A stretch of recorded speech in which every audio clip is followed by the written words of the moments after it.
Hola, en esta nueva inmunopíldora vamos a continuar con las subpoblaciones linfocitarias que, como os he dicho, nos van a servir de referencia antes de entrar en el receptor de antígeno del linfocito T. Y hoy probablemente vamos a ver la subpoblación principal, los linfocitos T más evolucionados, que son los T alfa beta. Estamos en esta situación, ya hemos visto los gamma delta, que son minoritarios, para algunos autores T1 y que tienen funciones específicas por tener cadenas delta 1 y delta 2, ya os recuerdo, antitumorales, y además los que tienen el correceptor CD8 es el correceptor alfa-alfa. ¿Qué pasa con las células alfa-beta? Bien, desde el punto de vista de su actividad las hemos llamado de modo general cooperadoras y citotóxicas, y aproximadamente estas proporciones que vienen aquí son ciertas.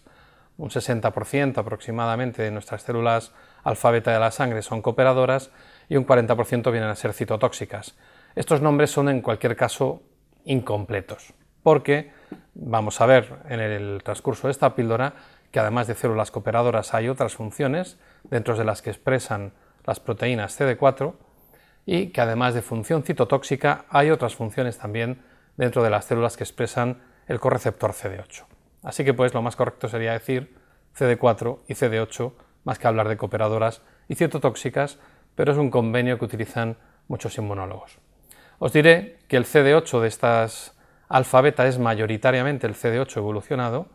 El CD8 alfa-beta tiene una cadena de cada tipo, hay un enlace disulfuro entre ambas, pero que una pequeña proporción de células puede todavía expresar el correceptor antiguo, el alfa-alfa, que hemos visto que era el que expresaban los linfocitos gamma delta.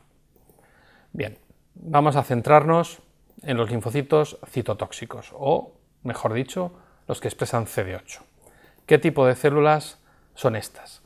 Desde el punto de vista de su estado de activación, tanto las CD4 como las CD8, si las analizáramos en personas como vosotros, individuos adultos sanos, veríamos que están mitad y mitad. La mitad son vírgenes o naïf y la mitad son de memoria. Estas proporciones van cambiando con la edad, de modo que un recién nacido tiene el 100% de células vírgenes y ni una célula de memoria. Según vamos creciendo, nos vamos enfrentando a patógenos, lógicamente, y esas células vírgenes van pasando a tener muestras de memoria, y estas proporciones van cambiando. Llegaríamos a la tercera edad, a la vejez, con una mayoría de células de memoria que nunca, en cualquier caso, va a llegar al 100%, porque nunca nos vamos a enfrentar a todos los antígenos frente a los cuales estamos preparados. Por lo tanto, siempre habrá células vírgenes, por muy mayor que sea la persona en quien las estudiamos. Y desde el punto de vista de su función, estas células CD8 con las que estábamos, ¿qué son? Pues fijaros, pueden ser células reguladoras. En esta tabla os pongo 3 tipos de células en una revisión del año 2006, en las que nos habla de células llamadas NKT, no nos equivoquemos, no son células NK, son células T con función NK. Tenemos células reguladoras CD8 positivas y tenemos células reguladoras CD8 positivas, CD28 negativas. Esto es del 2006, pero hay una investigación muy ferviente en este tema de las T-Rex, que se vienen a llamar así, todas las células reguladoras. De modo que hay dos grandes subpoblaciones de células CD8 con actividad reguladora, como son las NKTs, que ya hemos visto hace un segundo, y como es las células CD8 que tienen el correceptor alfa-alfa. Por lo tanto, como veis, esta regulación la pueden hacer tanto las células alfa-beta como las gamma delta. Además de todas estas células reguladoras, por supuesto, están las citotóxicas. Por lo tanto, dentro de las células CD8 tenemos las citotóxicas puras, también llamadas CTLs, y las que antiguamente se llamaban supresoras y hoy en día son reguladoras, o T-Rex, entre las que hemos nombrado NKTs, CD8 alfa-alfa y aquellas que tienen CD8 y carecen de CD28. Y vamos a la población más complicada con diferencia, las que expresan el correceptor CD4. Estas células, cuando no se han activado nunca, estas células CD4, se llaman TH0, son estas que vienen en el centro, TH naïf. Y como veis, hay distintos tipos de desarrollo o diferenciación de estas células. Lo veremos en detalle en píldoras posteriores, así que no os preocupéis que lo vamos a ver con mucho detalle. Ahora solo nos interesa saber que hay células reguladoras dentro de las CD4, algunas se diferencian directamente en el timo, que se llaman N-Tregs o células reguladoras naturales, y otras se diferencian en la circulación, y entre ellas están las I-Tregs, que son inducidas, y las TR1.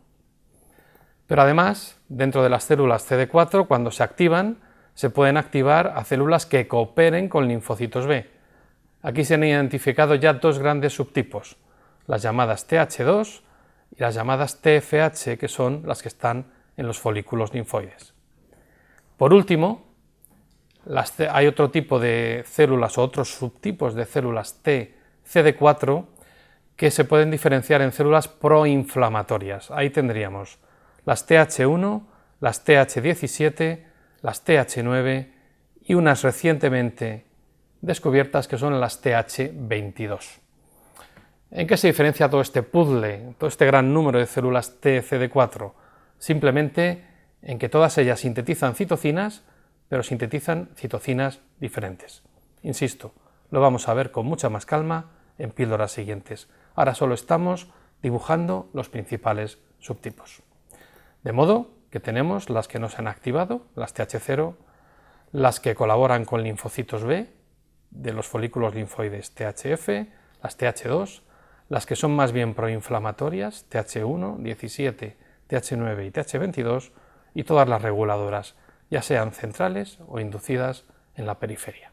Y este sería el gran cuadro final de todos los subtipos de linfocitos que tenemos en la sangre y que deberíais tener muy presente y recordarlo siempre.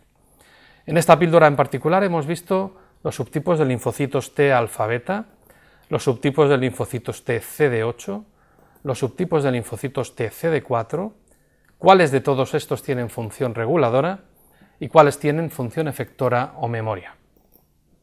De modo que podrías contestar estas preguntas y muchísimas más. ¿Cuáles son los principales subtipos de las células CD8? ¿Cuáles son dos subtipos reguladores dentro de estas células CD8? Decir qué dos grandes subtipos tienen los linfocitos efectores que hemos definido. ¿Cuáles son los subtipos de linfocitos TH reguladores que se conocen hasta el momento? Y por último, ¿qué factor o factores hacen que un linfocito TH0, un linfocito virgen, se diferencie en un tipo o en otro, en efector o en regulador? Como siempre, mi propuesta es que hasta que no sepáis todo esto, no paséis a la píldora siguiente. Así que nos vemos en la próxima.